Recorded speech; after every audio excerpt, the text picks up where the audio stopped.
Pejabat penting berguguran, Iran tak kendorkan serangan terhadap fasilitas AS di Timur Tengah dan area penting Israel.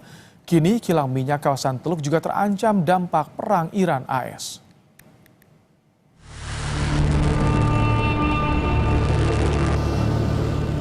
Perang di Timur Tengah terus berkecamuk.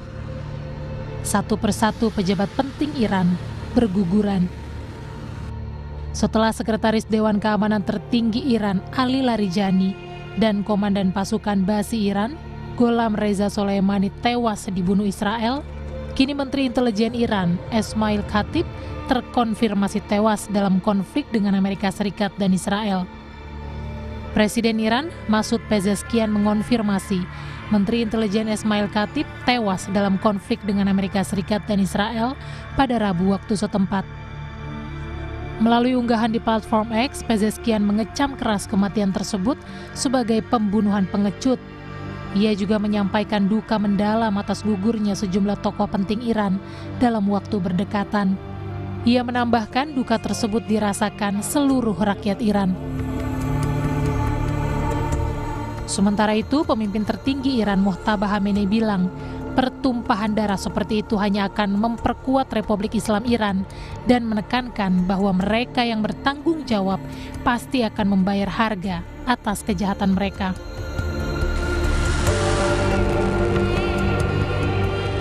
Gugurnya para pejabat tinggi tidak menyurutkan Iran melancarkan serangan pada fasilitas penting Amerika Serikat di Timur Tengah serta area vital Israel. Iran meluncurkan serangan rudal gelombang ke-66 terhadap Israel dan target lain di kawasan Teluk, Kamis waktu setempat. Kilang minyak Israel di Haifa juga terkena serpihan rudal setelah serangkaian serangan rudal dari Iran berhasil dicegat. Kilang minyak di negara Teluk juga mulai terdampak perang Iran-Amerika-Israel. Pengamat militer Anton Aliabas menilai apa yang dilakukan Iran adalah untuk menunjukkan keberhasilan Iran dalam memenangkan perang asimetris.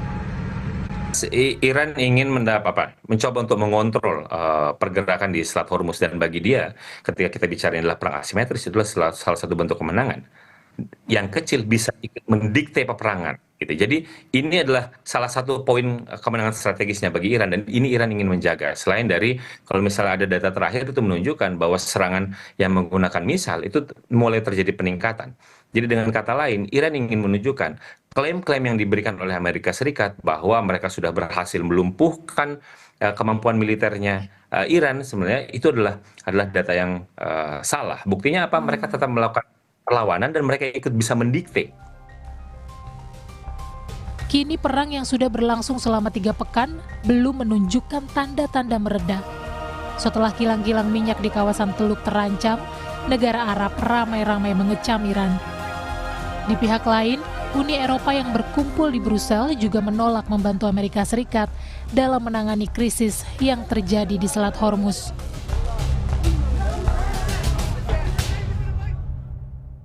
Membahas soal gugurnya pejabat penting Iran dan dampaknya pada perang Timur Tengah. Kita sudah bersama dengan analis Lembaga Kajian Pertahanan Strategis, Adrianus Prima. Selamat malam, Mas Adri. Selamat malam, Mas Ibrahim. Mas Adri, apakah ini dengan gugurnya para tokoh-tokoh penting Iran ini membuka peluang perdamaian atau justru semakin memperkecil peluang itu, meredakan konflik? Ya, mungkin kita dapat sama-sama lihat ya dengan sejak terjadinya asasinasi terhadap pemimpin besar Iran, kemudian suksesi-suksesi yang ada, apalagi kita sama-sama ketahui ya, waktu pemimpin besar Iran diserang itu kan tidak hanya sendiri, tapi juga dengan beberapa jenderal-jenderal dan pimpinan Iran juga ya. Jadi memang Iran ini belajar dari perang sebelumnya, tahun lalu itu sudah menyiapkan mekanisme suksesi. Jadi dengan adanya yang satu persatu diasasinasi itu tampaknya mereka masih punya calon-calon penggantinya. Seperti yang terakhir ya, mungkin yang cukup besar ketika Ali Larijani dibunuh ya, ternyata mereka sudah menunjuk Hussein Degan sebagai penggantinya. Dan kalaupun ini nanti akan terus berlanjut, mereka masih punya nama-nama lain yang mungkin kita sudah ini juga ada Hasan Rouhani, Ali Akbar Salehi dan sebagainya, itu kan masih ada juga di situ. Jadi memang mereka sudah menyiapkan pola suksesi mulai dari pemimpin terbesar, pemimpin sampai juga dengan menteri-menteri dan pimpinan-pimpinan militernya maupun pimpinan IRGC. Mereka sudah menyiapkan pengganti-penggantinya begitu. Jadi artinya ketika pejabat penting mereka berguguran satu persatu, tidak sama sekali mengendorkan serangan mereka terhadap musuh, AS dan juga Israel. Ya betul, karena sepertinya mereka sudah menyiapkan itu ya dari tahun lalu. Tapi yang menjadi kabar yang kurang baik untuk kita semua adalah kemungkinan masuk jalur diplomasi ini akan semakin berat. Karena ada kemungkinan bahwa tokoh-tokoh pengganti dari tokoh-tokoh yang diasasinasi itu mereka lebih garis keras. Seperti misalnya Hussein Degan ini kan dia lebih garis keras daripada Ali Larijani yang bahkan kata Amerika pun Ali Larijani ini sudah penjahat lah levelnya. Nah, tapi si Hussein Degan ini lebih garis keras lagi. Jadi kalau kita ketahui bersama ya bahwa dia itu sudah aktif sebagai aktivis di Iran sejak zaman revolusi Iran terjadi, di mana dia juga ikut mengepung kedutaan Amerika Serikat dan bahkan dia dianggap berperan penting dalam pembentukan Hezbollah di Lebanon. Jadi ketika mereka membunuh Ali Larijani, mungkin mereka tidak mengira bahwa penggantinya adalah orang yang lebih garis keras, di mana jalur diplomasi nampaknya akan menjadi sulit. Apalagi dengan Iran sudah mengancam jauh-jauh hari, mereka akan melakukan retaliasi atau serangan balik jika penghasil minyak dan gas mereka, daerah-daerah maupun fasilitas, serta adanya asasinasi begitu. Kita bisa lihat bahwa terjadi eskalasi juga, mereka menyerang fasilitas-fasilitas minyak dan gas di negara Teluk ya, seperti di Qatar, juga di tentu saja Israel dan juga termasuk di Saudi Arabia. Tentunya ini akan menjadi eskalasi yang makin tinggi yang mungkin kita sama-sama melihat juga, kita sama-sama menunggu bagaimana reaksi negara-negara begitu. Apakah mereka akan berusaha menekan Amerika dalam hal ini untuk segera menghentikan peperangan atau akan meneruskan kecaman-kecaman ke Iran menjadi aksi kinetik. Ini hal yang Tapi biasanya seperti apa, Mas Andri, karakter dari negara-negara Teluk ini ketika fasilitas energi, kilang minyak mereka terdampak? Karakternya biasanya akan hanya mengecam atau bereaksi lebih keras? Ya, kalau saat ini kita bisa lihat bahwa memang selama ini hanya sebatas mengecam ya. Karena mungkin juga sebelum-sebelumnya mereka juga menyadari bahwa serangan-serangan masih terbatas ke pangkalan Amerika yang ada di daerah negara-negara mereka. Tapi ada salah satu negara yang sampai mengusir atasnya pertahanan Iran ya. Ini mungkin salah satu hal yang baru karena sebelumnya mungkin tidak terjadi. Tetapi apakah mereka masih berani untuk sampai ke fase kinetik atau menyerang Iran, ini masih menjadi hal yang sepertinya belum akan terjadi. Karena begini, kondisinya sekarang kita sama-sama mengetahui bahwa rudal penangkis udara stoknya masih sangat terbatas. Jadi masih pada menunggu stok rudal tersebut digeser dari mungkin dari Amerika kontinental Amerika ya, dan juga dari yang kita tahu sama-sama dari Korea Selatan dan sebagainya itu.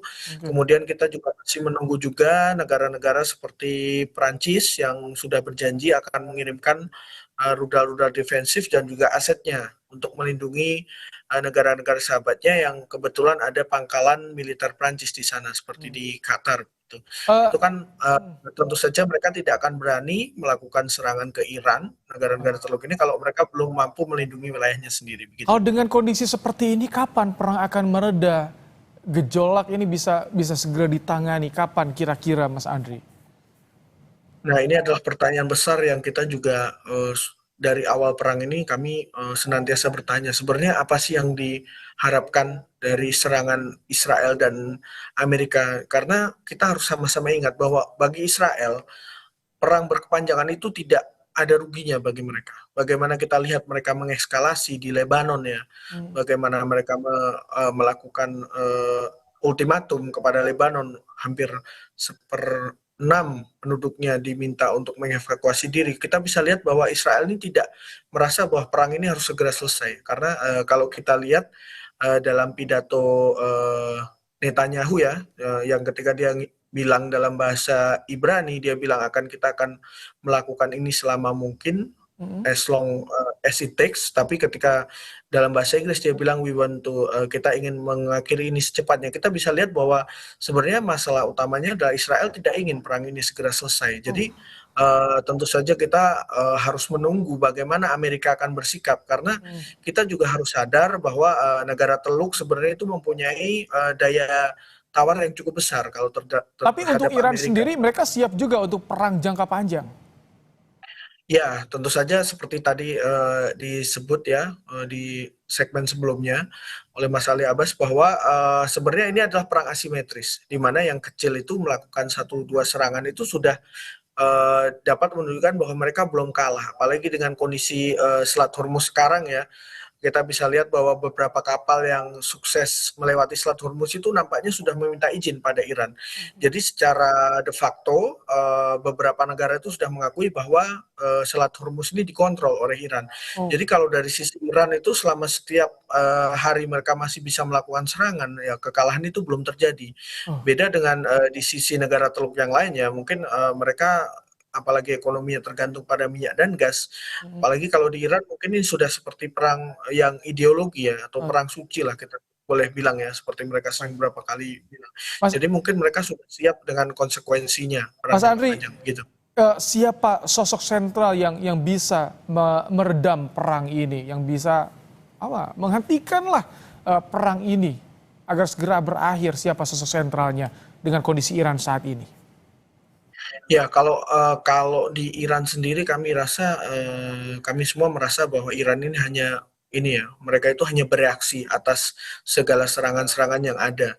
Tentu saja sangat sulit bagi Iran untuk menawarkan opsi diplomasi, apalagi kalau kita ingat apa poin-poin yang diminta Presiden Pezeshkian itu kan sebenarnya poin yang susah dipenuhi oleh Amerika, karena Iran pun sadar jalur diplomasi itu adalah jalur yang sulit karena berbagai perjanjian, berbagai diplomasi, ujung-ujungnya mereka diserang.